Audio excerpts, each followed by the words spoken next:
Hello mga kasolong! Ako po si Queen Shena. Magandang araw po, magandang tanghali, magandang hapon, magandang gabi. Kung ano man po ang araw ninyo sa panahon na ito ay God bless you all.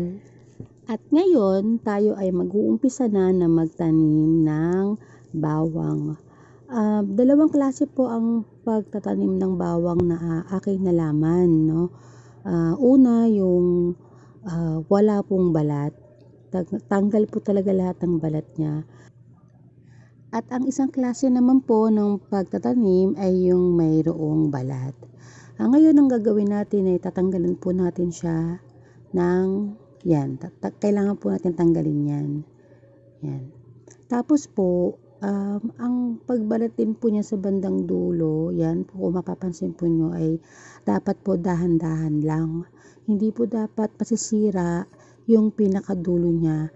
Kasi po, yung banda pong matulis, kasi po, dun po uusbong yung dahon niya. So, wag po natin hayaan na masira po ang bandang dulo ng bawang. Ngayon, meron po yung maliliit na bawang. Kung gusto po ninyong wag pong isama sa pagtatanim, ay pwede naman po, no? Pero ako isasama ko po kasi ipapakita ko lang naman po kung paano ang pagtatanim ng bawang. Kung ayaw naman po ninyong itanim, pwede na po na ninyong gamitin sa pagluluto, no?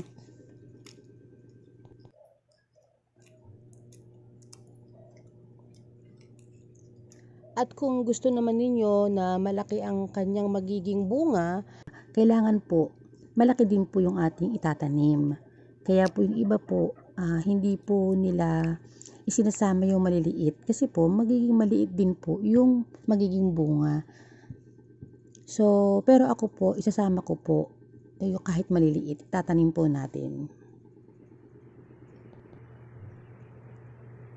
So, ito na mga kasolong, ang tatlong bawang na una nating nabalatan, no? Kahit po yung manipis na yan, no? Tatanggalin po natin yan. Yan, di ba? So, marami po kasing balat yung bawang. Hindi ko na po nabilang kung ilang layer na balat yon. So, yan pong tatlo na yan ang ating unang itatanim.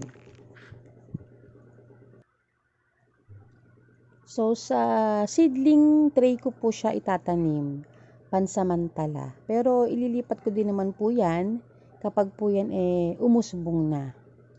No? So, ngayon, tatlo lang po muna ang ating itatanim. Ganyan lang po, tutusok lang po natin siya sa lupa. No? Kung pwede naman pong mas malalim pagkakatusok sa lupa, ay pwede naman po. Pero, itry po natin yung ganyan lang. At syempre, pipili po tayo ng lupa na buhaghag. Yung garden soil po ang gamit ko.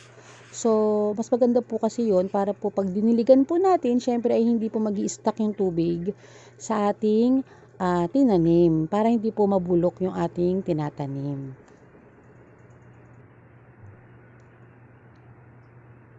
Katulad po niyan, di po ba?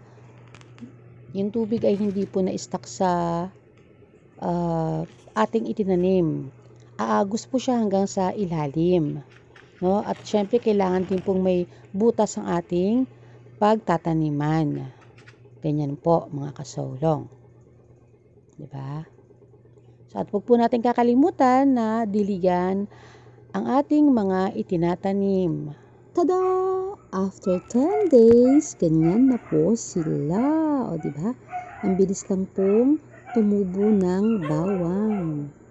Yan. Ang lulusog nila, no? And after 18 days, ganyan na po sila. Kaso nga lang po, yun nga po, kung mapapansin po ninyo, sa bandang dulo, katulad niyan, yan po,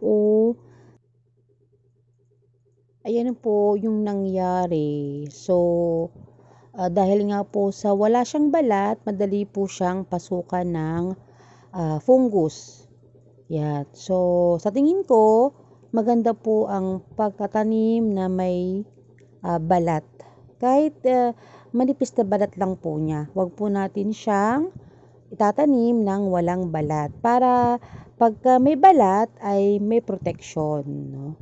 Kasi makapal po ang balat ng bawang, di po ba? Kaya sa tingin ko, mas maganda po ang magtatanim po tayo na mag-iiwan po tayo kahit first layer lang po ng balat ng bawang. No, madali po siyang tumubo, pero madali din pong pasukan ng fungus kapag walang balat ang itatanim na bawang. No? So, yun lang po mga kasolong. Sana po ay meron po kayong natutunan kung paano ang pagtatanim ng bawang. At maraming salamat po sa mga nanonood. Maraming salamat po kung nakaabot po kayo hanggang dito sa video na ito. No? So, please like, share, and subscribe. And God bless you. Thanks for watching.